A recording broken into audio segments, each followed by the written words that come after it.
अब हम पढ़ेंगे थर्ड लॉ ऑफ मोशन के बारे में, जो न्यूटन ने उसको डिस्क्राइब किया था।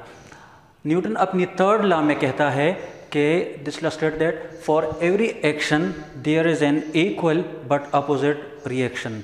किसी भी एक्शन के लिए उसका रिएक्शन लाजमी है, ये हमेशा एग्जिस्ट कर रहा होता है। फॉर एग्ज़ाम्पल, अगर मैं एक क्रिकेट बॉल को अगर लेके एक दीवार के साथ उसको फेंक दूँ दीवार की तरफ, तो दीवार उस बॉल पे एक रिएक्शन करता है और उसको वापस मेरे पास वो उसको बाउंस बैक करता है।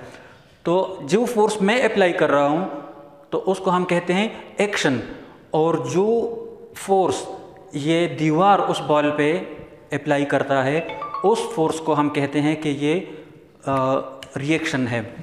तो न्यूटन भी इस्लाम में कहता है कि हर एक्शन के लिए एक रिएक्शन ज़रूर होता है।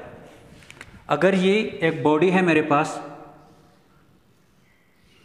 और उसकी मास m है, तो अगर मैं इस बॉडी पे फोर्स अप्लाई कर रहा हूँ तो ये बॉडी मेरे ऊपर एक फोर्स अप्लाई कर रहा है, लेकिन उसकी डायरेक्शन अपोजिट होगी। अगर मैं फोर्स कम इस पे अप्लाई कर रहा हूँ तो ये बॉडी मेरे ऊपर भी उतनी ही मैग्नीट्यूड की एक फोर्स अप्लाई करता है, लेकिन उसकी डायरेक्शन नेगेटिव में होती है, उस मेरे फोर्स के अपोजिट होती है। मैं अगर अपनी फोर्स को ज़्यादा कर रहा हूँ तो ये मास जो मेरे ऊपर फोर्स अप्लाई कर रहा है वो भी उसमें इजाफा होता है, हत्ता कि ये बॉडी मूव करना शुरू हो जाए। ये फोर्स कहाँ से आता है? तो ये फोर्स असल में फ्रिक्शनल फोर्स होती है। फॉर एग्ज़ाम्पल, यहाँ पर मेरे पास एक टेबल है और उस टेबल पे ये एक मास पड़ा हुआ है, एक किताब है या कोई दूसरी चीज़ है, कोई ब्लॉक है। तो इस मास और टेबल की सरफेस के दरमियान यहाँ पर एक फ्रिक्शनल फोर्स होती है। तो मैं जब इस पर फोर्स अप्लाई कर रहा होता हूँ तो उस फ्रिक्शनल फोर्स की वजह से ये मेरे ऊपर एक फोर्स अप्लाई करता है, और ये जब तक इक्वल होंगे ये मास अपनी जगह से नहीं हिलेगा, इसमें कोई भी मोशन प्रोड्यूस नहीं होगी।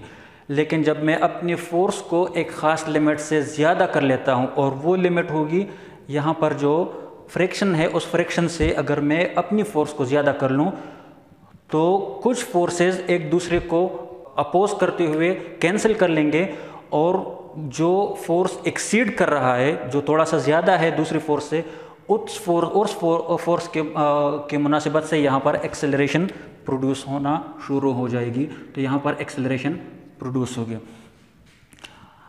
बाकी अगर मैं अपनी फोर्स को बहुत ज़्यादा कर रहा हूँ तो एक्सेलरेशन मज़ीद बढ़ेगी, अगर फोर्स कम है तो एक्सेलरेशन कम होगी।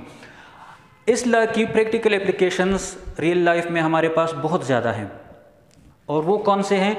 पहली एप्लीकेशन तो मैंने बताई कि अगर मैं एक बॉल को एक दीवार पे स्ट्राइक कर रहा हूँ तो वहाँ से बाउंस बैक होता है, दीवार उस पर रिएक्शन करता है।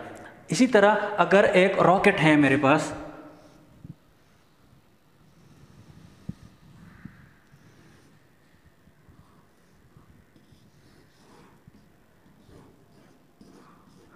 तो ये रॉकेट जब ये ऑन हो जाए, ये फ्लाई करना शुरू करता है, तो यहाँ पर बहुत ज़्यादा फ्यूल बर्न होना शुरू हो जाती है।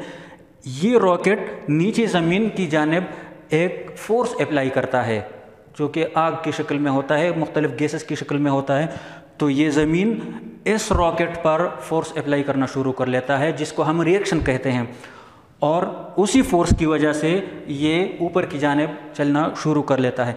इसी तरह अगर हम समंदर में हैं या किसी दरिया में है और एक किश्ती में बैठे हुए हैं, तो मल्लाह वहाँ पर क्या करता है, उसके साथ एक स्टिक होती है, उसको वो पानी को वो पुश करता है, तो वो पानी इस किश्ती को वो चलाना शुरू कर लेता है।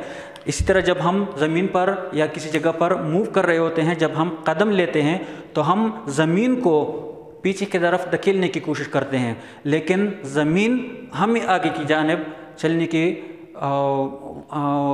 क़ुव्वत फराहम करता है, तो जिसकी वजह से हम मूव कर रहे होते हैं। इसी तरह बहुत से और भी इसकी एप्लीकेशंस मौजूद हैं, हवाई जहाज़ या कोई बहुत सारी दूसरी।